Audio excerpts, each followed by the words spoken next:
What's up, you guys? I'm at Montreal Comic Con. I'm here with the legendary Jed McKay, current new writer for X-Men. Don't fuck up Cyclops. Don't fuck up my man Cyclops, man. He also wrote The Death of Doctor Strange. He's also writing Blood Hunt. I don't know if he wrote the plot shot for It's Morbin Time, but that was a funny one. And he's currently writing the Moon Knight series. So, the first question. When you were writing The Death of Doctor Strange, were you already aware that Marvel was going to quickly resurrect him and impact the writing of the story? No, when I started writing Doctor Strange, I didn't know he was going to die. I asked the editors if I could take on Doctor Strange, so I was looking for a new series to write, and I had some ideas for it. And the first thing that came back was, sure, you can write him, and we're going to kill him, and you can do it. And what inspired you to center the third Spider-Verse story around Miles Morales? That was just largely what the story was going to be. When I was asked to come in on the series, that was the plan that was already in place. They said they wanted to do a Spider-Verse story, they wanted to center around Miles, exploring various worlds and finding a new difficulty that's affecting them all. Were there any spider sonas that were cut from the story? Like, did you want to include some additional spider sonas that didn't make the comic book? No, not really. We had, especially that first issue, we were kind of going all over the place. We're throwing all kinds of new characters in. So, if anything, we put more in there than we expected to. All right. How did you come up with the character Hunter's Moon? And was it your idea or Alessandro Capuccio's to model him after Lance Reddick? Because I really can't stop hearing Lance Reddick reading his lines.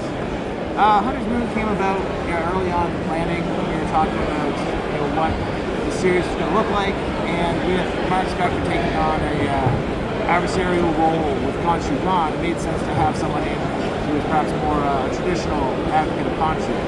As far as Lance Reddick, as far as I know, it's just sort of a coincidence, but it certainly wasn't a direction on my end. But I really do love hearing Lance Reddick read those lines. And what was the best part about writing Moon Knight and Hunter's Moon, like the dynamic? I think it's interesting to take someone new, show them the way they look at an old established situation such as Mr. Khonshu. It's interesting foiled, sort of familial dynamic to it, and starting adversarial and gradually becoming allies. I think was a lot of fun to work with. And one of my favorite characters, including in Moon Knight, is 8-Ball and his redemption. I really love villains and the redemption arcs. I know it's cliche, but were there any other choices for villains up for redemption, or did you solely choose 8-Ball? No, really. 8-Ball is a character that I always liked as a sort of your jobber villain. It came about first from that Spider-Verse series you're talking about. Originally, the first page had Miles fighting the Squid, but the Squid was dead. Editor Nick Lowe was like, listen, the Squid's dead, why don't you use 8-Ball instead? And since then, I've had an affection for that character. So I didn't know when I wrote Moon Knight #1 had 8-Ball getting beat on that gradually we're going to redeem him as an ally for the Midnight Mission. But it just kind of began to move in that direction as we went on with the series. Awesome. And one of the deepest cuts in the Marvel universe to appear in Moon Knight is the House of Shadows. The character hasn't appeared in 30 years, and this isn't something like Hasbro would just pull out of nowhere for that Marvel Legends line. It'd be difficult. Yeah. So who remembered and who actually greenlit his inclusion? So the House of Shadows was something I've had in my back pocket since I started working on Doctor Strange.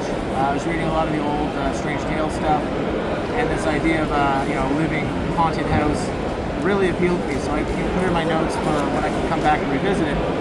And when I was working on Moon Knight, in that issue 5, the original Midnight Mission, I thought, well, where's he going to live now? And wait, the House of Shadows could be a really great pick for that. So I just dug it back up, and there was no pushback, so yeah, there's no problems there.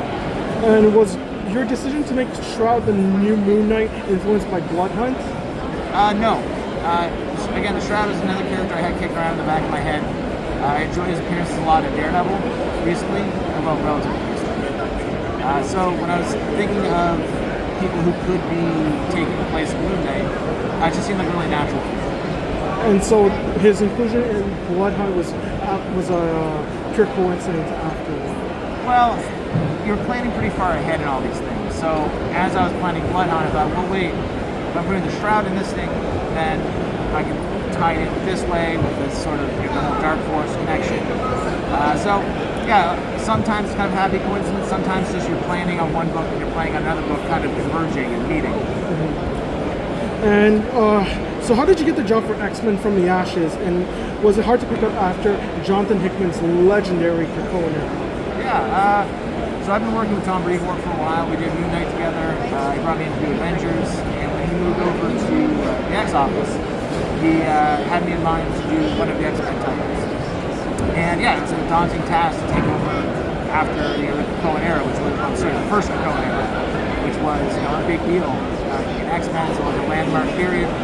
But at the end of the day, it's sequential comic books.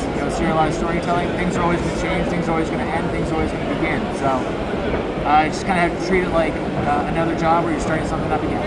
And did you have any say regarding the roster or the Marvel mandate to include these specific characters? Psylocke, Beast, Juggernaut, on the Juggernaut niche, Magic, Magneto, Kid Omega. Were there any other characters you want to include? Not really. Tom had some specific ideas about what he wanted each book to look like. So I generally came into X-Men with Cyclops, Beast, and Magneto, and the rest of it I filled out myself. And then again, adjusted once Ryan came on the book. He had some great ideas about how a team should look as far as like silhouettes, movement styles, power sets, and so we adjusted that, and we ended up with what we got. Thank you for not including Sync. I'm sorry to all the Sync fans out there, but I just couldn't really get behind Sync that much, because his power is like copying other characters' powers. But for me, it wasn't something I was into. But I'm looking forward to reading Scott's next adventures. Do you consider this Beast the same Beast as as Stanley's creation, or like the Beast that was cloned and resurrected during Ben Percy's run? I mean, we're not changing continuity here. This is the Beast that we inherited from the X-Force with Brainstorm, right? So. Awesome. Thank you so much, Mr. Jed McKay. Thank you. This is your boy, Ogan the Grim, signing out. Thanks so much. All right.